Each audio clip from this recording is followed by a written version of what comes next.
शेर और मच्छर की कहानी। जंगल के राजा शेर को अपनी शक्ति पर बड़ा घमंड था। वह स्वयं को सबसे शक्तिमान समझता था, इसलिए जंगल के हर जानवरों पर अपनी गौस जमाता रहता था। जंगल के जानवर भी क्या करते, अपने प्राण सबको प्रिय थे, इसलिए ना चाहकर भी शेर के सामने नतमस्तक हो जाते। एक दिन दोपहर के समय शेर एक पेड़ के नीचे सो रहा था। वहीं एक मच्छर भिनभिना रहा था, जिससे शेर की नींद में खलल पड़ रहा था। वह एक मच्छर से बोला, हे मच्छर, देखता नहीं मैं सो रहा हूँ, भाग यहाँ से, नहीं तो मसल कर दूंगा। मच्छर बोला, क्षमा करें वनराज, मेरे कारण आपकी नींद में व्यवधान उत्पन्न हुआ, किंतु आप मुझे ये बात नम्रता से भी कह सकते हैं, आखिर मैं भी इस धरती का जीव हूँ। अच्छा, तो तुम छोटा सा मच्छर मुझसे जुबान लड़ाएगा? और क्या गलत कहा मैंने? तुम मच्छर हो ही ऐसा कि कोई भी तुम्हें यूं मसल दे। मैं तो ये बार बार कहूँगा, क्या बिगाड़ लोगे तुम मेरा? मच्छर को शेर की बात और व्यवहार बहुत बुरा लगा। वह अपने साथी मच्छरों के पास गया और उन्हें सारी बात बताई। सभी मच्छर को शेर के बात चुभ गई। उन्होंने तय किया कि इस संबंध में एक बार सब मिलकर शेर से बात करेंगे। सभी मच्छर शेर के पास पहुंचे और बोले, वनराज, हमें आपसे बात करनी है, जल्दी बोलो, मुझे तुम जैसे से बात करने की फुर्सत नहीं है।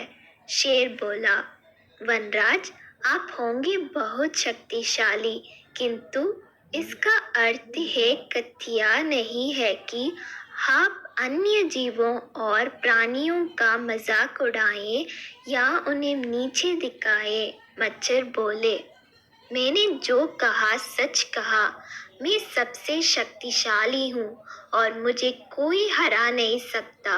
घमंड में चूर शेर गरजा। ऐसा नहीं है, अगर आप शक्तिशाली हैं तो हमें भी इतना सामर्थ्य है कि आवश्यकता पड़ने पर हम किसी का सामना कर सकते हैं और उसे हरा सकते हैं। हम आपको भी हरा सकते हैं। मच्छर भी चुप ना रहे। यह सुनकर शेर हंसते हुए बोला, तुम लोग मुझे हराओगे?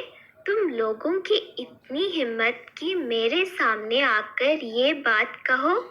मेरी शक्ति का अंदाज नहीं है तुम्हें, अन्यथा ऐसा कभी नहीं कहते। अभी भी समय है, भाग जाओ यहाँ से, नहीं तो कोई नहीं बचेगा। शेर के घमंड ने मच्छरों को क्रुद्ध कर दिया। उन्होंने ठान लिया कि इस शेर को मजा चखा कर ही रहेंगे। वे सारे एकजुट हुए और शेर पर टूट पड़े। वे जगह जगह उसे काटने लगे। वह दर्द से कहरा उठा। इतने सारे मच्छर का सामना करना उसके बस के बाहर हो गया। वह दर्द से चीखते हुए वहां से भागा, लेकिन मच्छरों ने उसका पीछा नहीं छोड़ा। वह जहां भी जाता वे भी उसके पीछे जाते और उसे काटते। आखिरकार शेर को झुकना पड़ा। उसने हार मान ली। वह मच्छरों के सामने गिड़गिड़ाने लगा, मुझे बख्श दो, मुझसे गलती हो गई, जो मैंने तुम तुच्छ समझकर तुम्हारा मजाक उड़ाया और तुमसे बुरा व्यवहार किया। आज तुमने मेरा घमंड तोड़ दिया। अब मैं कभी किसी के नीचे नहीं दिखाऊंगा। मच्छरों ने शेर को सबक सिखा दिया था, इसलिए उन्होंने उसे काटना बंद कर दिया। वे बोले, घमंडी का घमंड कभी ना कभी अवश्य टूटता है। आज तुम्हारा टूटा है, घमंड करना छोड़ दो, अन्यथा एक दिन ये तुम्हें ले डूबेगा। और कभी किसी प्राणी को नीचे मत समझो, हर किसी का अपना सामर्थ्य और शक्ति होती है। शेर धोबी करते हुए वहां से भाग गया। शिक्षा, घमंडी का